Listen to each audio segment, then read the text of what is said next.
This is an extract from the Leader podcast by the Evening Standard, hosted by me, David Marsland. To hear the whole thing, search for us on your podcast provider. It's behind you! Oh, no, it isn't. I'm afraid it is. Panto season is pretty much cancelled in London, with 4 major shows announcing they can't go forward because of the pandemic. Panto, of course, is a serious business, and it's not just the money that's being lost. Those festive shows are often the first introduction to live theatre for thousands of children every year.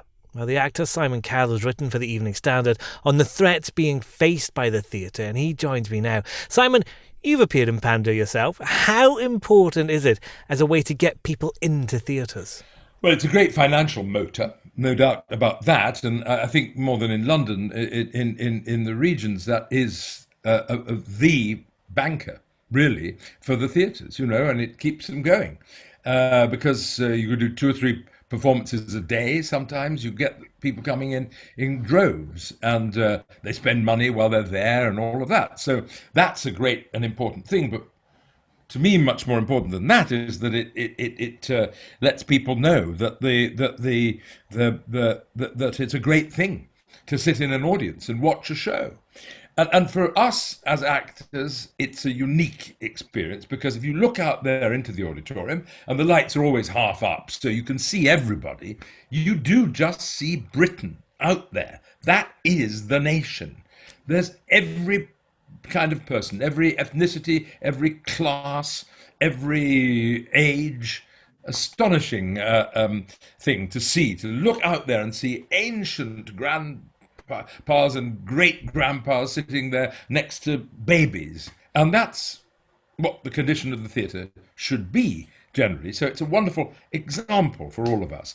It's both a cultural and a financial catastrophe, really, that Panto has been suspended. How close are we, Simon, right now to a total catastrophe in theatre? Pretty damn close, I would say. Pretty damn close. The problem is, of course, that with every passing day, it gets worse, because the cost of the maintenance of the buildings is draining money away. People have been, as we hear, not only furloughed, but increasingly made redundant. I mean, by the thousand. And these are people who, on the whole, earn very little money and who have very special skills that we need desperately in the theatre. But if there's no uptake of their skills, then they're going to go somewhere else. We'll lose that whole fantastic community of people. It's like a sort of medieval village, a theatre. There are all these different trades who are involved in putting on a show. It's not just us, and it's not just the designers that you see, but the people who paint the set or build the set, the people who do the engineering, the people who make the costumes, who service the costumes. There's no end to it. There's absolutely no end to it. All the people front of house. It's a very person-intensive profession, the theatre. I mean, as opposed to just acting or directing or writing. And I'm just afraid the whole fabric will fall apart. I'm also, worried to a lesser degree that people will get so accustomed to getting all their entertainment from a television screen or a laptop screen that they'll just kind of forget what the theatre is all about.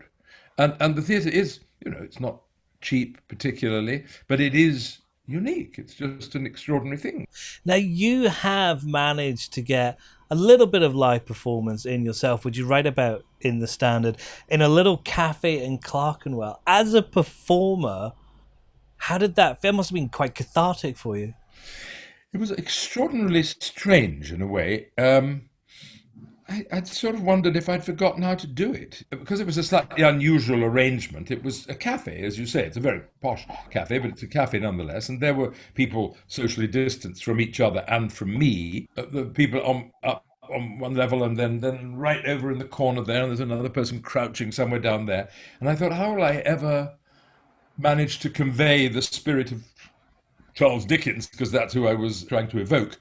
After about 5 minutes, it just felt as if I'd been there all my life. The audience who initially were a little bit tentative. I think they'd sort of lost the habit of watching somebody standing up and talking to them, and after about 5 minutes, they were just listening. I mean, which is the thing you want more than anything else in the theatre is that concentration of people just listening to a story and just wanting to know what's going to happen next, and then of course, Dickens being Dickens, it's fantastically funny, and people started to laugh and really get into it. And it was suddenly the place was alight and alive and full of a kind of, as I say, contagious joy, which is the thing that you can only get in by performing in front of people. I mean, for the time that I was there, it became a theatre, a rather oddly shaped theatre, but a theatre nonetheless. We both got it, the audience and I, and by the end it was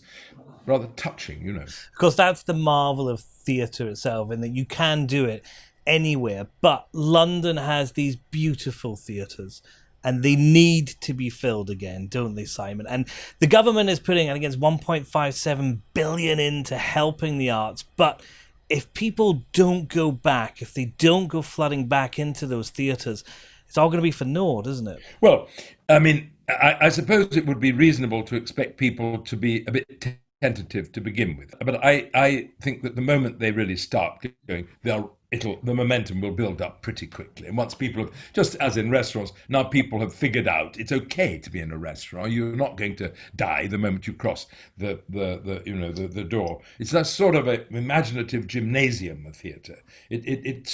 It tests out muscles that aren't, used during the day. And I don't think we'll ever find a substitute for that. I think that's exactly what I look for, and I think many other people look for that. It's a trip. You get out of your usual groove and you're into another whole mode of being. I cannot believe that will die. And I also think it's maybe a part of feeling like an essential bit of London itself, because London it's the home of Shakespeare. It's where Olivier made his great performances. It's where Charles Dickens did his one-man shows that you did as well, Simon, as Charles Dickens. Without theatre, without performance, this city is not London, is it? No, I mean, it's a very theatrical place. And it's a very strange thing that probably puzzles people in many other countries, that this nation, it has an extraordinary gift for theatre, an extraordinary instinct for theatre. And when I say theatre, I mean it in its broadest sense. You see it in pageant as well.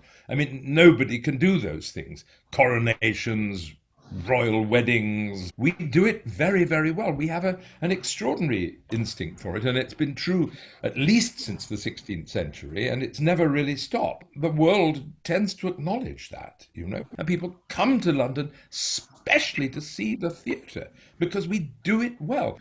It's not something which we no longer need. It's something we need more, of course, now than we ever have done, which is what's been so bizarre for all of us about this pandemic, is that we should be out there, on the front line, actually cheering people up, diverting them, engaging them, trying to make sense of what's happening to them, sharing the weirdness of it all. But we can't do that. We can't do that in the flesh. We can do it on television, we can do it on Zoom, but real life will always be better than Zoom.